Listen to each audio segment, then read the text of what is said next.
खबरों के सिलसिले को आगे बढ़ाएंगे। ईद पर सयाहती मकामात पर तिल धरने की जगह नहीं। मलका कौसार मरी जाने वाले रास्तों पर ट्रैफिक जैम है, गाड़ियों की लंबी कतारें लग गई। मजीद तफसीलात जानेंगे, माल रोड पर मौजूद हैं वो न्यूज़ के नुमाइंदे आरिफ सईद। आरिफ, बताएगा क्या सूरत हाल देख रहे हैं इस वक्त आप मरी में?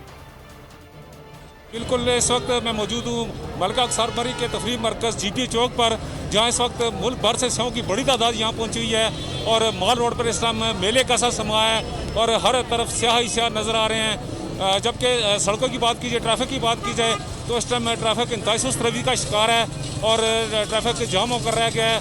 मेरे साथ इस टाइम सिटी ट्रैफिक पुलिस के बीट इंचार्ज शफीक और रहमान मौजूद हैं। आइए इनसे पूछते हैं कि उन्होंने ट्रैफिक के हवाले से क्या इंतजाम कर रखे हैं। जी शफीक और रहमान साहब। जी बिल्कुल, आपको पता है कि आपसे अब तक जो है ना 67,000 से ज़ायद गाड़ी मरी शहर में दाखिल हो चुकी है।